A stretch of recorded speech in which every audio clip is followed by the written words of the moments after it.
Hello friends, welcome to my channel. ইলিশ মাছ ভাপে তো অনেকেই খেয়েছেন। আজ আমি একটা নতুন ধরনের ইলিশ মাছ ভাপে করে দেখব। কচু পাতা দিয়ে ইলিশ মাছ ভাপে। তাহলে চলুন দেখে নিই রেসিপিটি ভালো লাগলে আমার চ্যানেলটাকে সাবস্ক্রাইব করে দেবেন এবং লাইক এবং শেয়ার করে দেবেন। আসুন দেখে নিই কী করে বানাবো কচু পাতা ইলিশ মাছ ভাপে। প্রথমে আমি ইলিশ মাছগুলোকে ভালো করে ধুয়ে নিয়েছি। ধুয়ে নিয়ে তার মধ্যে দিয়ে দেবো নুন এবং হলুদ। নুন হলুদ দিয়ে ভালো করে ইলিশ মাছগুলো মাখিয়ে নেব।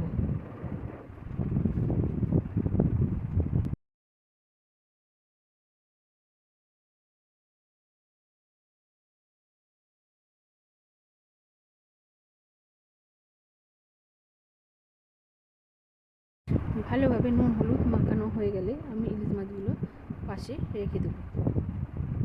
তারপর আমি নিয়ে নিয়েছি দুধমান কচু পাতা।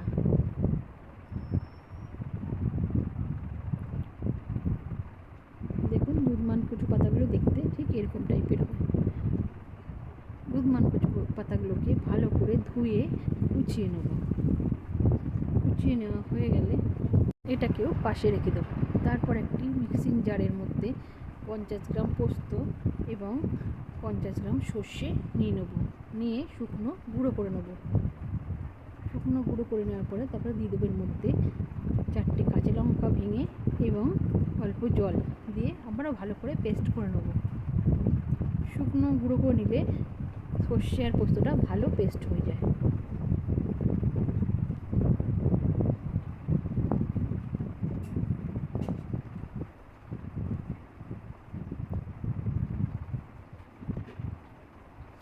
দেখুন আমার সর্ষে ও পোস্তটা কি সুন্দর পেস্ট হয়ে গেছে ভালো।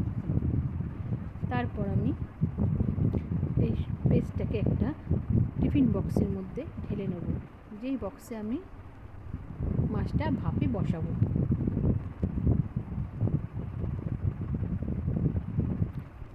টিফিন বক্সে ঢেলে নেওয়া হয়ে গেলে তার মধ্যে আমি দিয়ে দেবো নুন পরিমাণ মতন এবং অল্প হলুদ গুঁড়ো, কারণ আমি মাছগুলোকে আগেই হলুদ গুঁড়ো মাখিয়ে রেখেছিলাম।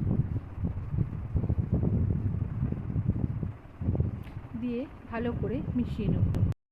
মিশিয়ে নেওয়া হয়ে গেলে এর মধ্যে দিয়ে দেবো কুচিয়ে রাখা কচু পাতাগুলো। কুচিয়ে রাখা কচু পাতাগুলো দিয়ে আবারও ভালো করে মিশিয়ে নেব। তারপর একে একে আমি মাছগুলো দিয়ে ভালো করে মাখিয়ে নেব। মাছগুলো সবকটা একসঙ্গে দিয়ে মাখাতে যাবেন না, নাহলে ভেঙে যেতে পারে। মাছগুলো 2-3টে করে দিয়ে ভালো করে মাখিয়ে নেবেন।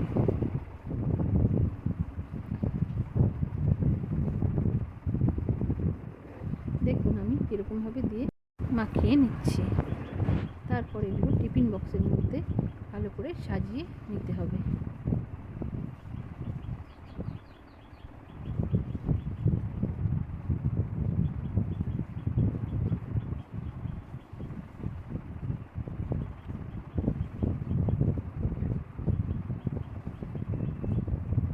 সাজিয়ে নেওয়া হয়ে গেলে তারপর আমি এর উপরে দিয়ে দেবো আরও গোটা 4টে কাঁচা লঙ্কা। 2টো ভেঙে দেবো এবং 2টো গোটা দিয়ে দেবো। তারপরে দিয়ে দেবো এর মধ্যে কাঁচা সরষের তেল। সর্ষের তেলটা বেশ কিছুটা পরিমাণ দিতে হবে। কাঁচা সর্ষের তেলের গন্ধটাই মাছ ভাপাতে খেতে আরও ভালো লাগে। সর্ষের তেল দিয়ে আমি টিফিন বক্সের মুখটা বন্ধ করে দেবো। বন্ধ করে গ্যাসে একটি কড়াই চাপিয়ে তার মধ্যে দিয়ে দেবো খানিকটা জল, দিয়ে গরম হতে দেবো। হালকা গরম হয়ে গেলে কড়াইয়ের উপরে আমি টিফিন বক্সটা বসিয়ে দেবো। টিফিন বক্সটা এমনভাবে বসাবেন যাতে মাঝ বরাবর জলটা থাকে, যেন ওপরে বেশি না উঠে যায়, তাহলে টিফিন বক্সের মধ্যে জল ঢুকে যেতে পারে। তার উপরে আমি একটা ভারী কিছু চাপা দিয়ে দিলাম। তারপরে উপর দিয়ে কড়াইয়ের ঢাকনা চাপা দিয়ে দিতে হবে। ঢাকনা চাপা দিয়ে আধ ঘন্টা মিডিয়াম আঁচে হতে দিতে হবে। মিডিয়াম আঁচে হয়ে যাওয়ার পরে আবারও গ্যাসটা বন্ধ করে 10 মিনিট রেখে দিতে হবে। দিয়ে তারপরে টিফিন বক্সের মুখ খুলে গরম গরম পরিবেশন পরিবেশন করুন। কচু পাতায় ইলিশ মাছ ভাপে। একবার এরমভাবে বাড়িতে ইলিশ মাছ ভাপে রান্না করে দেখুন, ভাতের সঙ্গে আর কিচ্ছু লাগবে না। এটা খেতে এত টেস্টি হয়, বাচ্চারাও আঙুল চেটে খাবে। দেখুন ইলিশ মাছ ভাপেটা কত সুন্দর দেখতে হয়েছে। এটা দেখতে যেমন সুন্দর হয় তেমন খেতেও খুব সুন্দর হয়। একবার বাড়িতে অবশ্যই রান্না করে দেখবেন। আমার রেসিপিটি যদি ভালো লেগে থাকে আমার চ্যানেলটাকে সাবস্ক্রাইব করে দেবেন। প্লিজ আমাকে সাপোর্ট করবেন।